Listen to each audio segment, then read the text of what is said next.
With regard to the Indian scenario, I would like to know the demand going forward this year. How's the scenario right now in India?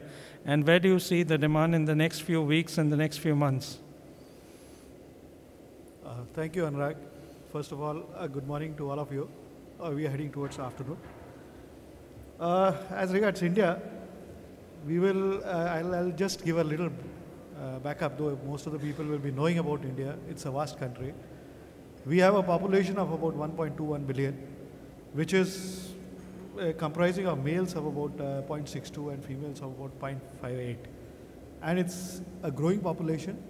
I think the forecast is that it's in another 10 years or 20 years time, we will be probably crossing China as the largest population in the world. The interesting part is we have got about 2/3 of the population of the country which is residing in the rural areas, and they are engaged in agriculture, which forms a backbone of our country. The growth is very alarming, yes, but at the same time it's a challenge for the world because the mouths are increasing. That means more food is required, and India will be a destination for a long time to come. Our rate of growth, the economic rate of growth, is about 6.9%, which is, as compared to what is happening in the world, probably a very good rate, and we are doing quite well that way. So having said all these things, the background, India is by and large the biggest consumer and the producer of pulses in the world. So all attention is focused on India, what they do. We are seeing, the government has given a lot of focus to this production of late. Initially, yes, we had to undergo a lot of, thoughts, because the food scarcity was large. So the government went on with the grains, the focus was there. Then they went on with the oil seeds. Now the real focus has come on the pulses because it's becoming a attention seeker everywhere. And you can see for the last 2-3 years figures, if you really see the results or the efforts what the government has done has borne fruit. We were hovering around 11 to 11.2 million tons production, but it went on, and we reached last year, which was an exorbitant figure of 18.2 million tons, which was quite good if you really look at it. Though it is still not met what our consumption level was, but they have made, the efforts were on, and we are going towards that. And this year, unfortunately, we are seeing a little drop by about 5%, and the government estimates that we'll see a production of about 17.2 million tons. So here I would like to intervene, like in spite of a crop of 18 million tons plus, we did import, like India imported 3 to 3.5 million tons. With this mild drop this year, do you see the quantities going up further? Yeah, that's what I was coming to. Basically, at the same time, the consumption is going up, and the government estimates that by this year, what it should be, the consumption level should have been about 19.9 million tons. Which leaves a shortfall of about, say, 2.9 million tons. So if you carry on from the various stages, if you see, the years-wise, unless there has been a drastic production increase where we saw last year, there will be a gap of about 2.5 to 3 million tons, which will have to be met by imports. Right. So as the level is going up, both the consumption and production. And predominantly out of this 3 million tons, which are the major crops you see coming in? Which would be the most important pulse which should be coming into India? Yeah, we see that basically the major pulses what are being imported, I think that's what we want to know. The major pulses what are being imported are yellow peas, which occupies about 50% of the share, which is the biggest, by far the biggest the imports.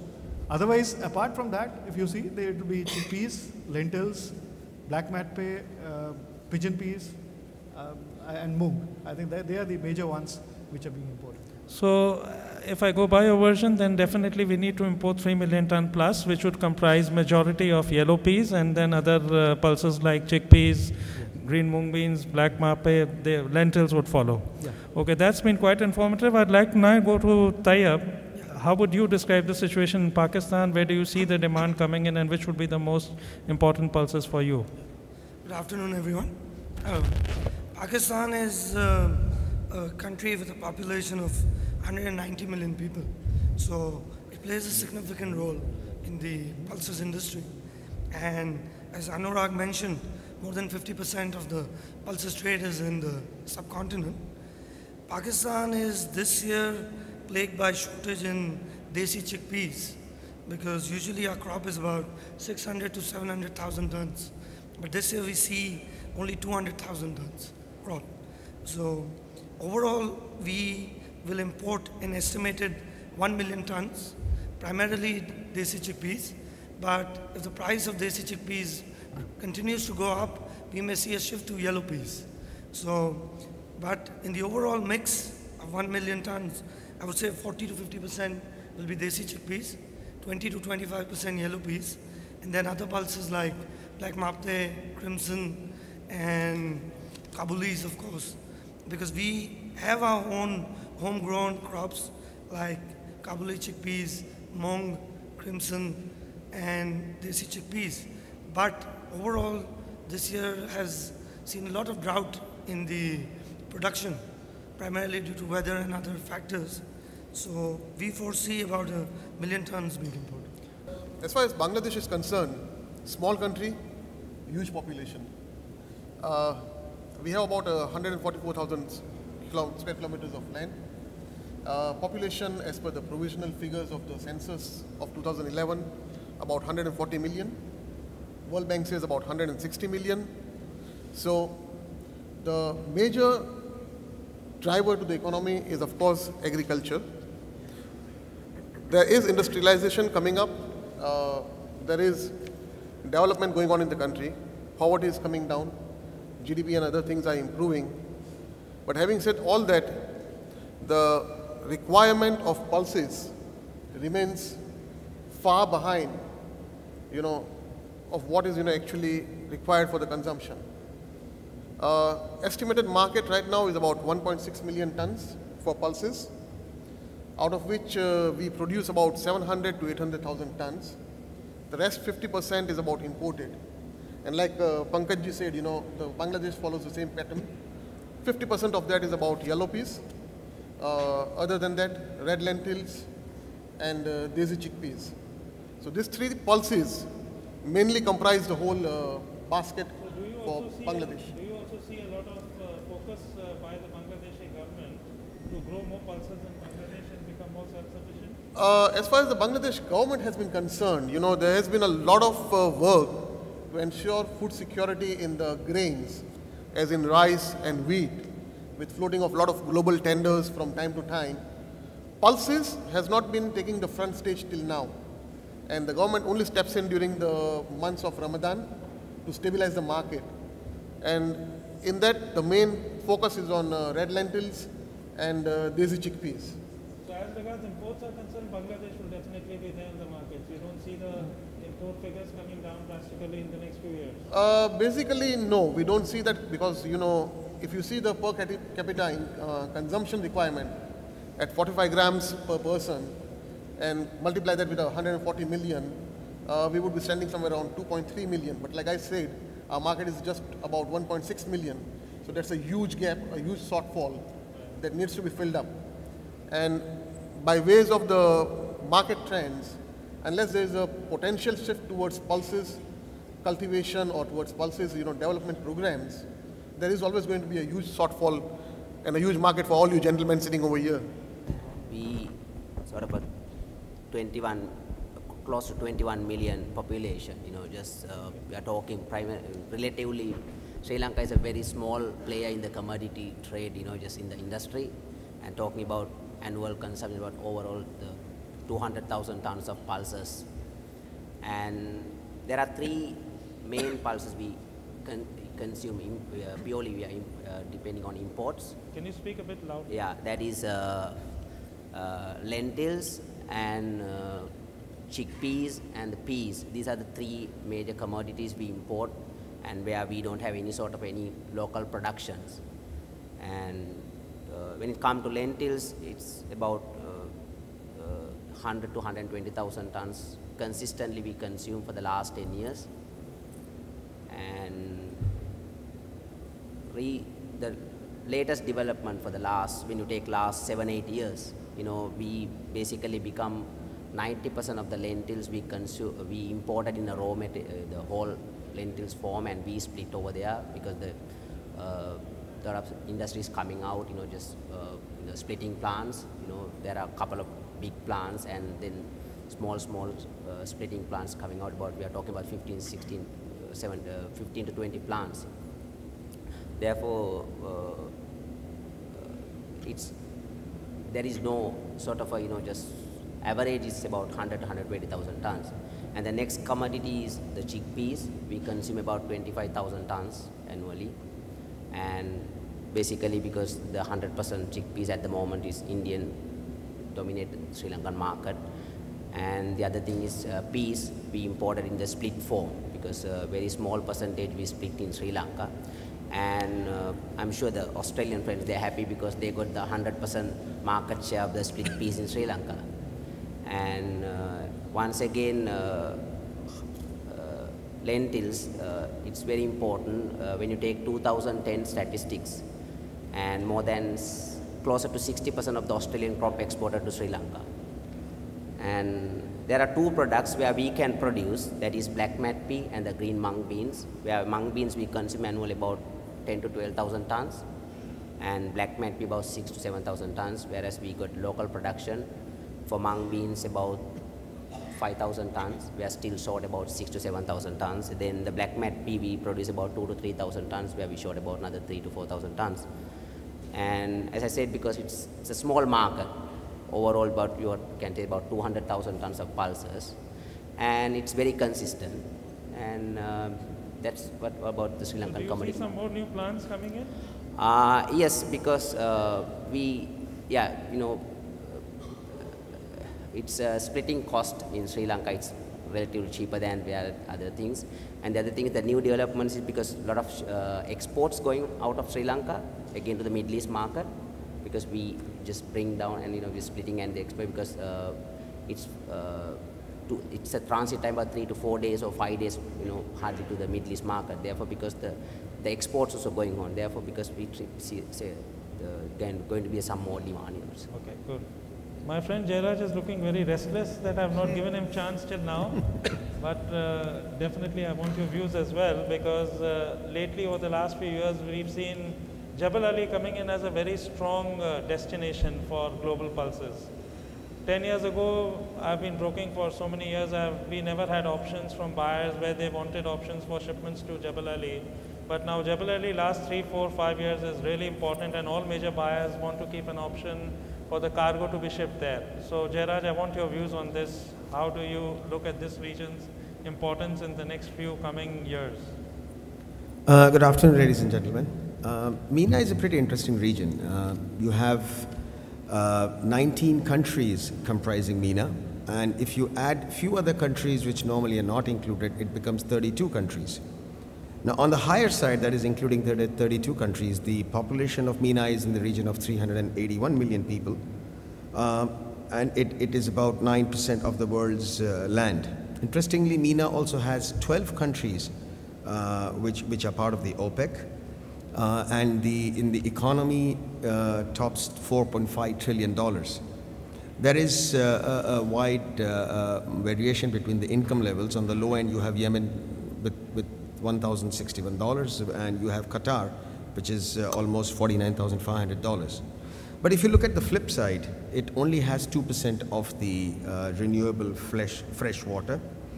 As per a recent FAO report of 2011, MENA region is quite vulnerable to climate changes, by which they mean that there is increased temperatures, reduced precipitation, and rising sea levels. The water scarcity which is already faced there is likely to worsen, and therefore any agriculture which is climate sensitive, and it is always climate sensitive, is to be seriously affected. Irrigation facilities are very poor. Only 12% of the population is engaged in agriculture, and the import food bill is in the region of approximately $60 billion. It's specific to UAE. I think UAE came more into being when India stopped exports of split peas. And suddenly there was a possibility, it was an opportunity for people to set up splitting plants because they had to still cater to the ethnic Indian population, which mainly eats various kind of split peas. So that's how I think UAE emerged from a low importer to about, I think today UAE imports something like 450,000 tons of pulses. And the funny thing is UAE doesn't produce any pulses at all. Well, in context to UAE, a lot is going to depend on what India is going to look and how India is going to allow exports of pulses. But if you look at MENA as a whole, yeah, definitely the way things move, we are definitely looking at an increase, continuous increase in the imports of pulses. Like I said, it's 19 countries with various different cultures, so the food habits also differ. Like you will have Egypt, which imports more of fava beans and red lentils. You will have Algeria, which import more of Kabuli chickpeas, green lentils, and white beans. Iran imports green lentils, but then Iran is importing more of number ones as compared to Algeria, which imports number twos. You have UAE, which is a mix of all the products, with majority of the products also coming in from Myanmar because they cater to the ethnic Indian population. But the way the local production is, which I think is less than 50% of what they need, the imports into MENA are definitely likely to continue. Good. So do you see some more new capacities in the milling sector coming forward in UAE especially? UAE we are seeing, yes, we have some more plants which are coming in. But I think to some extent the cost also discourage people from putting up maybe greenfield plants, but they tend to increase their existing capacities rather than putting up new capacities. And if supposingly India would open up the exports of pulses, would this affect the milling sector here in UAE? I would imagine to a certain extent it definitely do, because India has a local production, and to that extent the costs for Indian exporters would be cheaper compared to No, but then I would like to intervene here. The Indian government definitely would not allow the exports of the Indian produce right now. What our association in India is talking to the government, that whatever we import, if they can allow the imported produce to be milled and cleaned and re-exported. So would that then have a bearing, or would it have a difference here in the milling sector? I think so, yeah, definitely. There would be some disadvantage to the millers in the UAE. Okay, okay. Now I'd like to ask my panelists basically what are the problems which are dogging your country, wherein you see the demand maybe is there, we could import more, but there are certain problems facing the country, the economy. Pankaj, what would you like to say? See, we have, there are internal problems also. They are look like both, which has to be attended domestically and even international problems. Like, see, we have a typical thing, which just going back, what you asked me a question earlier. See, our demand should be there. It should be increasing. There is no doubt about it, because the vegetarian population is growing, and definitely there will be more demand for pulses. But having said the same, you see, when the prices go up, when the prices of some of the pulses goes up, there are substitutes found. Like for instance, today, if the lentils are looking good, or there'll be more demand coming up. But having said the same, we have got our constraints, other constraints, like the biggest constraint is our warehousing, because at ports we have got very limited warehouse, and then if there is more of the pulses coming in, we get restricted. Another major thing what we see is, because logistically we have got two major markets, that is the western market and the eastern market. Now, like in case of yellow peas, if you are getting a Panamax vessel today of yellow peas, probably it will work out for Mumbai, but it will not work out in Calcutta. Right. So those constraints, the freight constraint is a big constraint today. A Handymax freight against a Panamax freight can make it unviable. So at times, even if there is a demand, you can't encash it. Right. So that happens. So that is why it will be there, but it needs to be addressed. That is one thing. And second, I think we all are probably facing the same situation. That is our clearances by the government. It takes time. It does defeat the purpose of imports. Right. And the last and the major one, which we all have experienced, I think everyone are sitting out here, is the currency. That I believe the entire subcontinent is dealing. Yes, yes. I'm sure Tayyab, Salim, Manjula, everyone will agree to it that the dollar vis-a-vis the local respective currencies that have created havoc, that have really been the main cause of misery for all the importers across the subcontinent. What would you like to say on the dollar situation, Tayyab? Pakistani dollar has consistently devalued, and currently the import booking rates being offered by the State Bank indicate about 3.6 rupees forward booking for a 6-month period. So that's about 0.6 per month, which is significant. So would the importers today hedge their currency risk in Pakistan if they were to import? Sorry? Would the importers today hedge at these basis these rates of forward dollar? No, I don't think anyone would, even though there is a trend towards the dollar going up. The last 20 days, the State Bank has intervened. Okay. The dollar has stayed consistent. Okay. So people are still hopeful that maybe that the dollar It may could not stabilize, go up. or it could stabilize at these current levels. On a personal level, I think that the State Bank is not stupid. If they're giving 3.6 rupees for 6 months, I would hedge the currency. Right. Because naturally the banks are there to earn a quick buck. Secondly, you asked about the problems. Pakistan inflation is very high at 10%. So the financing cost is going up. Interest rate is at 16%, and every quarter it's going up. So the cost of doing business is consistently displaying an upward trend. Diesel prices have doubled in 3 years. Every quarter we have an increase of about 1 to 2%. And lastly, the port clearance charges, like Pankaj mentioned, consistently going up. So the cost of doing business will affect the demand situation in Pakistan. Correct. Salim, what would you like to say? Bangladesh was at 72 taka immediately after the military rule that ended in 2009. From there, we have gradually moved up, and the currency went right up to 86 taka during February 2012, which has now settled back to about 83 taka levels, about 15% devaluation during the last 1 year. So that has affected the imports, consumption, requirement, everything. But visiting your question about the problems, there are a few that I would like to highlight over here. Number one, for the pulses industry, it's important that some kind of awareness programs be floated even for Bangladesh.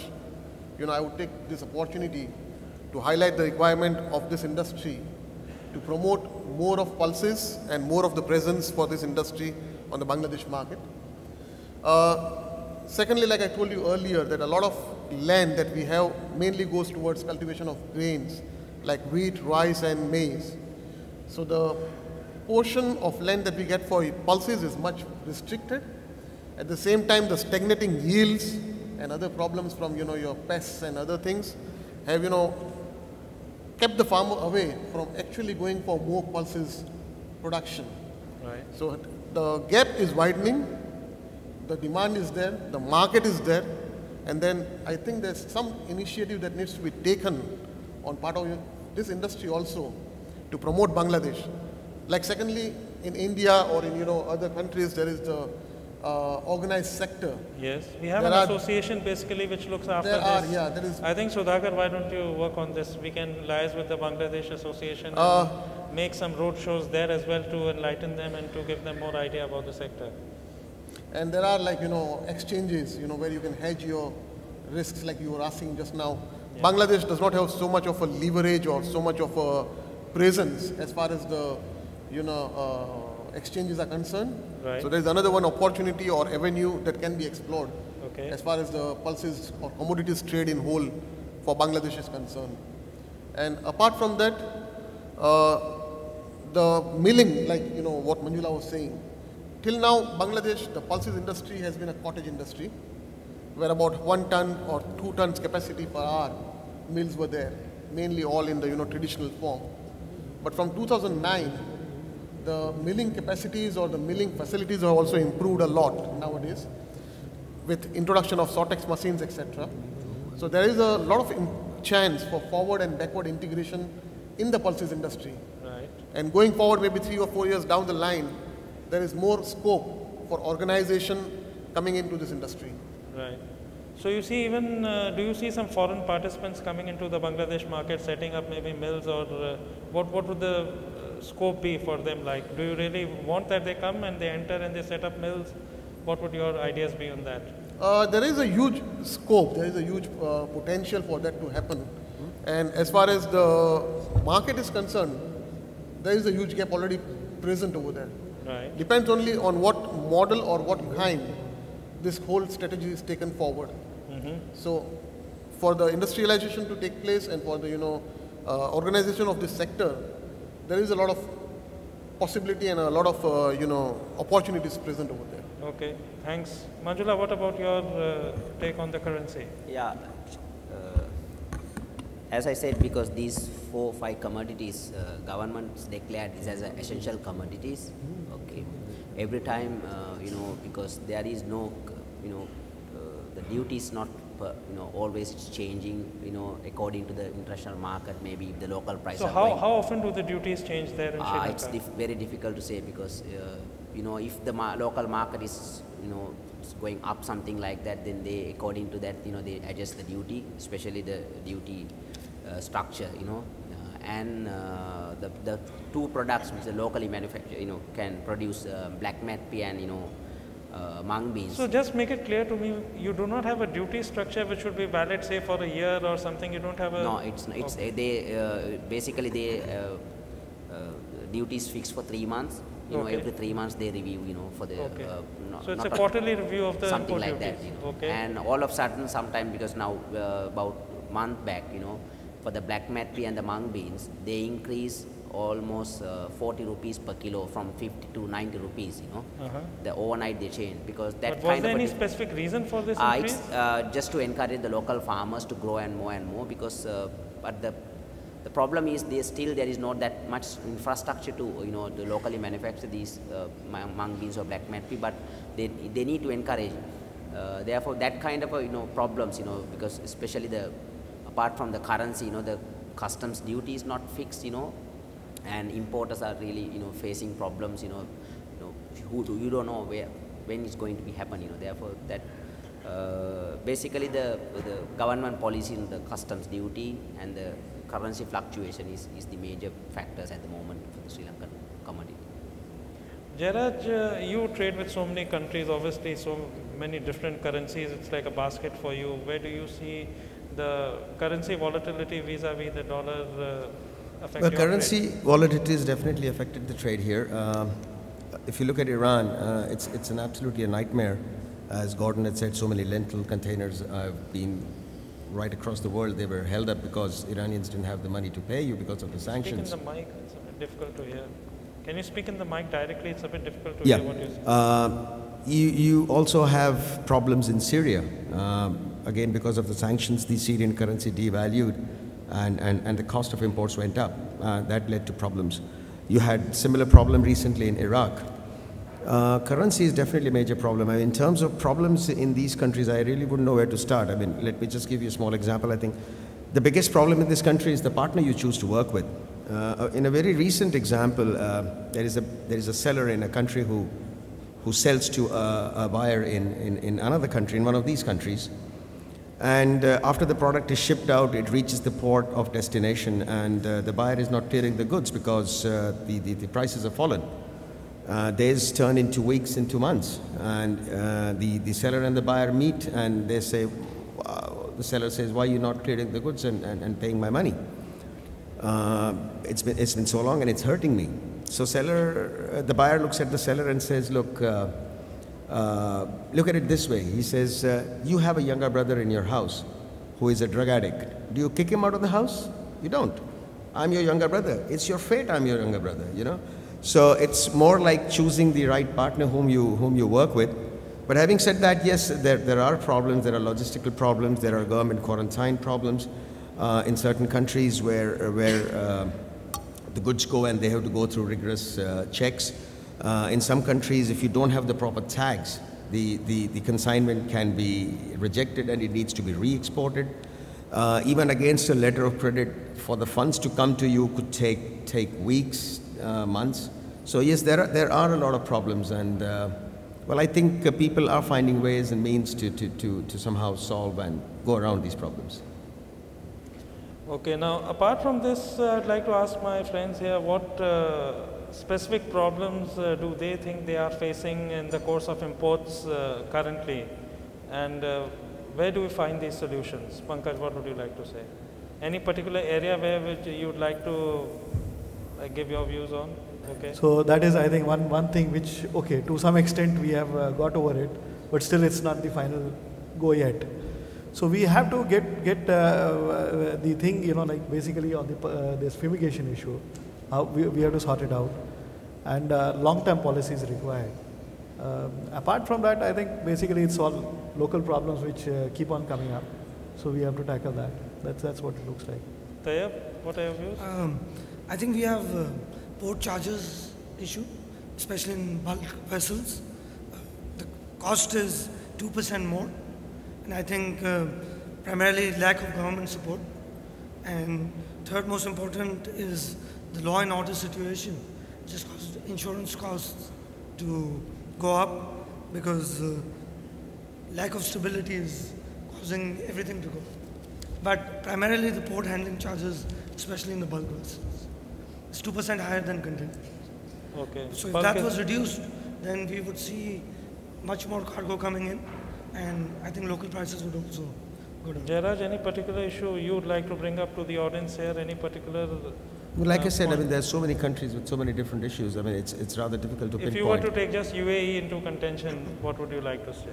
Could you repeat that question again, please? Just UAE, if you were to consider UAE, do you see any problems, any particular problems facing? Not in terms of UAE. It's a pretty well-oiled machinery, so it's not really a problem in the UAE.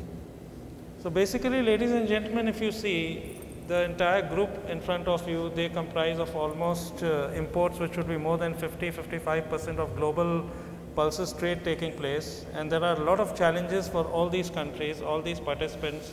In spite of these challenges, they keep on importing, they keep on supporting the pulses trade. So a big hand of applause for all these gentlemen here and for all these countries which keep on importing in spite of all these adverse circumstances.